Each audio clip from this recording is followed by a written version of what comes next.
임플란트를 하고 나면은 여러 가지 주의사항이 있습니다. 임플란트 수술에 대한 주의사항과 또 임플란트는 뿌리 먼저 심고 머리 부분을 올리게 되는데, 머리 부분을 올리는 거에 대한 또 여러 가지 또 주의사항이 있습니다. 그래서 오늘 이 두 가지에 대해서 자세히 한번 알아보도록 하겠습니다. 첫 번째로는 출혈이 있을 수 있습니다. 잇몸을 열고 뼈에 어느 정도 임플란트를 심기 위해서 드릴 같은 거를 사용해서 뼈에 어느 정도 구멍을 뚫고 나서 임플란트를 식립하는 것이기 때문에 출혈이 좀 있을 수 있습니다. 그래서 출혈은 한두 시간 정도는 꺼즈 같은 그런 걸 꽉 물고 있으면 어느 정도 지혈이 잘 될 수 있도록 조치를 취해 드리고 귀가시켜 드리게 됩니다. 두 번째로는 아무래도 좀 붓거나 아니면 좀 통증이 있을 수 있습니다. 통증 같은 경우는 저희가 드리는 진통제나 소염제 그리고 항생제를 같이 드시면 통증에 효과가 있을 거고, 그 다음에 붓기가 붓기 때문에 수술 후 48시간 정도는 얼음찜질 같은 거를 해주시는 게 아무래도 붓는 거에는 도움이 많이 되실 수가 있습니다. 그 다음으로는 앞에서 말한 세 가지 출혈과 그리고 붓는 거 그리고 통증 같은 경우는 한 1, 2주 정도는 조금 불편감이나 아픈 증상 그리고 하루 이틀 정도는 피가 조금 나는 증상이 있을 수 있는데, 혹시나 너무 많이 출혈이 많이 있거나 너무 많이 붓거나 아니면 통증이 너무 심하면은 아무래도 수술 후 한 번 더 체크를 받으러 치과에 내원하시는 것을 권유드리겠습니다. 그 다음에 수술 후에는 실로 꼬매는 작업을 많이 하는 경우가 많이 있습니다. 그래서 수술 후에 혀로 건드리는 경우에는 실밥이 풀리거나 아니면 임플란트가 초기 고정을 잃게 될 수 있기 때문에 혀로 많이 임플란트 수술한 데를 밀거나 아니면은 양치를 세게 해서 그쪽 부분에 힘을 많이 가하는 일은 삼가해 주시고, 웬만하면 가글 같은 걸로 그쪽을 소독을 자주 해주시는 것을 권유드리겠습니다. 그 다음에 많이 여쭤보시는 게 뭐 담배 피는 거나 아니면 음주를 언제부터 할 수 있냐 많이 여쭤보십니다. 보통 흡연은 사실은 가장 안 좋기 때문에 흡연은 꼭 한 1, 2주 정도는 삼가하시는 게 좋고, 길게는 한 달 정도는 흡연을 웬만하면 꼭 피해 주시는 게 임플란트 치유나 아니면 임플란트 초기 고정에 많이 도움이 됩니다.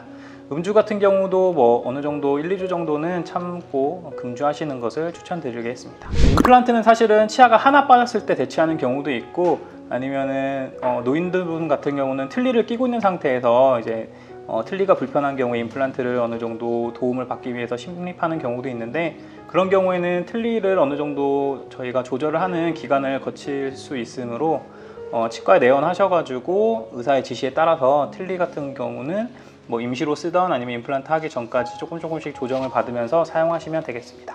그리고 이제 아래랑 위에 하악과 상악으로 나뉘는데, 하악 같은 경우는 뼈가 좀 단단한 편입니다. 그럼으로써 약간 좀 뻐근한 느낌이 들 수도 있고 일시적으로 감각이 조금 둔한 증상도 있을 수 있는데, 아래턱 같은 경우는 저희가 가장 주의해야 할 해부학적 구조가 하치조신경이라는 신경관이 근접해 있기 때문에 혹시나 너무 둔한 감각이나 신경적으로 뭔가 뭐 찌릿한 느낌이나 아니면 안 좋은 느낌이 나면은 한 번 더 검사 받으러 치과에 내원하시는 것을 권유드리고, 뭐 뼈 이식 같은 거를 한 경우에는 뼈가루나 이런 것들이 조금씩은 나올 수 있습니다. 그런 거 너무 놀라지 마시고, 꼬매는 게 잘 돼 있다고 하면은 어느 정도는 괜찮은 거니까 걱정하지 마시고, 만약에 너무 많이 나오거나 아니면은 실밥이 풀어져서 뼈가루가 너무 많이 보이는 경우에는 마찬가지로 치과에 내원하셔서 검진 받으면 좋겠습니다. 마지막으로 상악 같은 경우는 해부학적 구조 중요한 부분이 상악동이라고 하는 부분이 있습니다. 그 부분에서는 요 코 옆에 있는 빈 공간을 말하는데,